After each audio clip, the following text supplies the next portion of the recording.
So today I'm going to be talking about delay, obviously as it says up there. I'm going to be talking about the creation and use of the effects as well as different types, so the development of like reel-to-reel magnetic units all the way up to like modern software units. I'll be talking about two genres in particular, experimental and classic rock and dub reggae. Before these creations, however, I just want to touch on this topic. Delay would have had to be captured in naturally reverberated areas, obviously making it extremely hard for producers to actually capture those sounds and also actually have like what would essentially be the feedback at a high level. Moving on. So what is delay? Delay is technically basically just the repetition of a sound once it's been played and put back into the input. Delay was originally created using magnetic recording devices, one head for the recording and another for reproducing the sound. The space between the read and write heads and the recording tape or the magnetic medium would determine the actual delay time, so your 1/16 or your 1/8t, etc. Then there was also the feedback element, which may be regarded as one of the most important areas of a delay unit.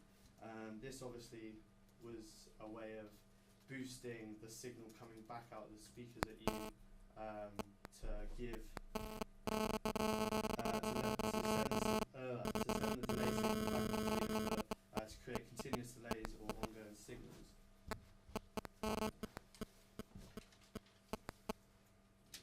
So, originally, in the early days after tape delay was actually founded, there are a few different popular delays at the time, many of them being echosonic or echoplex. On the top left there's an echoplex delay unit. These were, as I just previously mentioned, used by magnetic tape. You could adjust the time by moving the heads of the reels, and used a large amount in dub and experimental rock, as I obviously mentioned at the start. Say in experimental rock, like guitarists like David Gilmour or Jimmy Page would use it quite a lot in the breakdown sections of famous Led Zeppelin and Pink Floyd songs. After that, 70s analog processors were born, which meant that interlinked nicely with the invention of the stomp box, which meant that people could actually use this in a live situation and actually perform live. So I mean, obviously there are many live uses of delay if you've got a stomp box. And then in the late 70s, there was actually digital delays which could store and play back actual settings that you'd put into it and save. Through this time, the dry and wet function was actually perfected nicely so that you could determine how much of the signal you wanted in bleed and how much you wanted coming back at you through the dry and wet function that we applied at the output. And then now coming on to one that we may find most important is software delays. On the left you obviously Logic tape delay, and then the H delay at the bottom, which is made by Waves.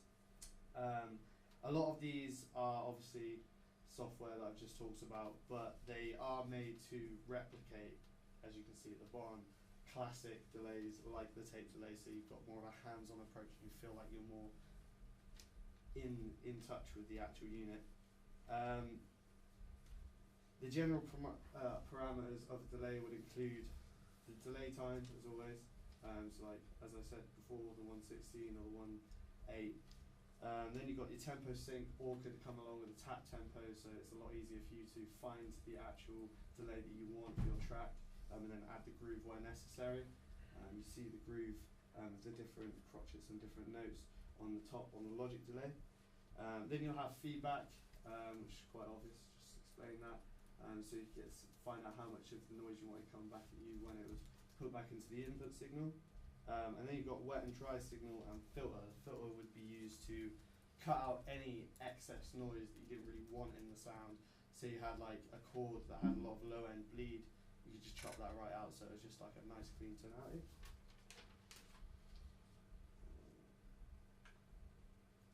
So, delay in dub reggae. I thought I'd cover this section because it's one of my favourite genres. It'd help a lot to touch on this, as King Tubby was able to obviously build some of his own units as well as Lee Scratch. They used the tape method in their studios to create a lot of the reverberated delayed sounds that you hear. I actually have a quick little clip of a Dread Lion by Lee Scratch and the Upsetters.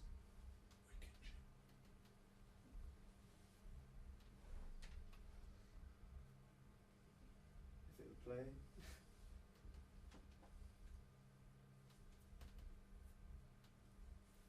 Nope, nothing. Oh, we'll leave that one then.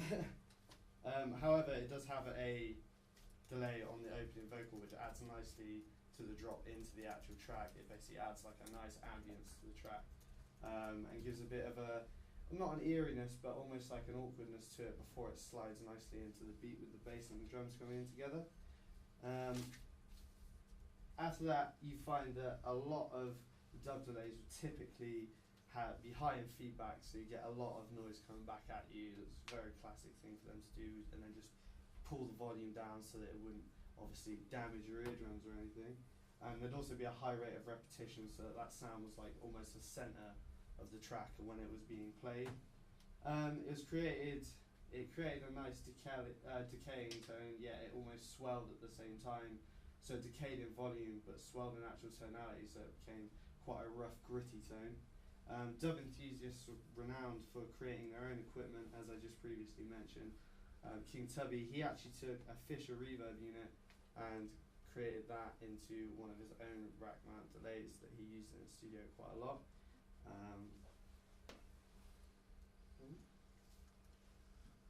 It's not showing the bottom, but I actually had a clip to show.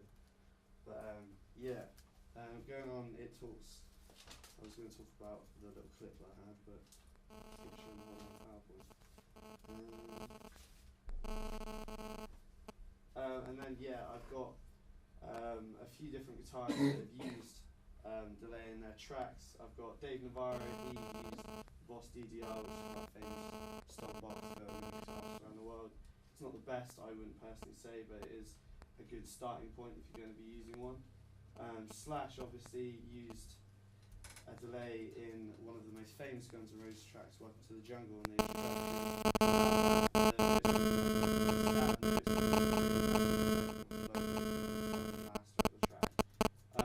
The Edge on the right from U2, he used it in Beautiful Day, which was another very famous song.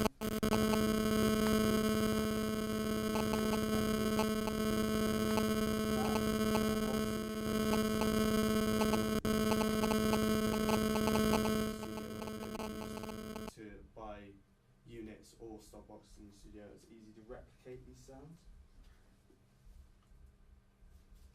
Now, I was going to talk about use in my personal production and how listening to other producers and their use of it has helped me quite a lot.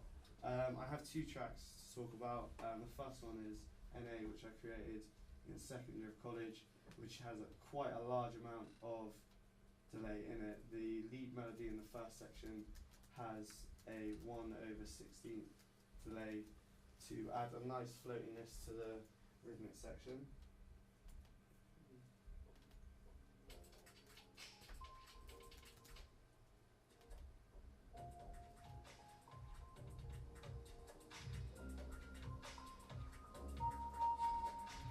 The actual feedback on this section isn't too heavy, so that it just sits nicely in the mix.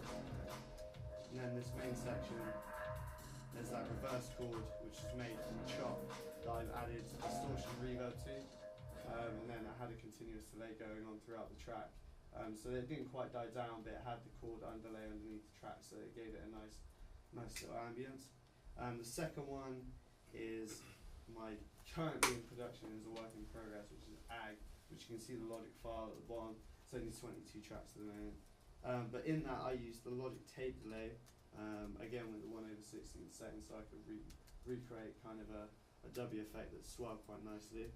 It had a high feedback sitting at just over 50%. I think I've got it on the next page. Oh no, just below 50%, sorry, at 49.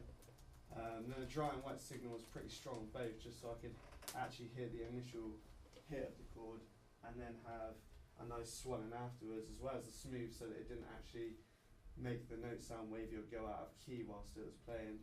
As you can see at the bottom, you've got the 240 Hz just below that cut, and then it copies that on the actual channel over there where I've got overdrive and channel EQ. The tape delay has a bit of a filter in it anyway, but I added a channel EQ just to safely filter out any muddy frequencies that the delay might actually put back into my track. The flutter rate and the flutter intensity were just left as a standard because it didn't actually have too much of an effect on the actual recording. When I was using this in the track, it meant that I could actually differentiate between if I wanted to automate the wet side of the signal, so that I could have certain sections that would just have a really dry singular chord stab, and then I'd have other sections that would have like very swelled, withdrawn chord sequences that would be like almost drowned out by the previous chord, so it would add a nice effect to the general tonality of the track.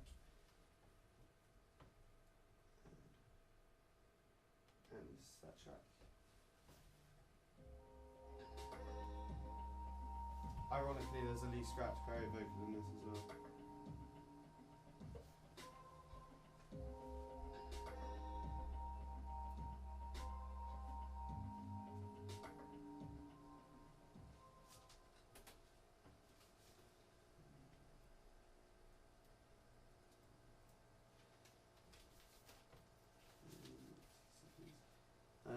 And conclusion, due to research of the use of delay in production, my production generally has been bettered. I've been able to get more into the flow of introducing different styles of music into my personal hip-hop production, and earlier on in my electronic production. I've been able to take samples from actual previous delays and then add my own delays over the top of them.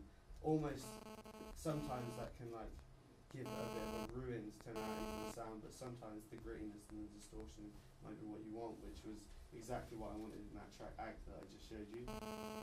This also introduced me to a few different producers like Madlib on the hip hop side of things, who likes to use delay mainly on his drums.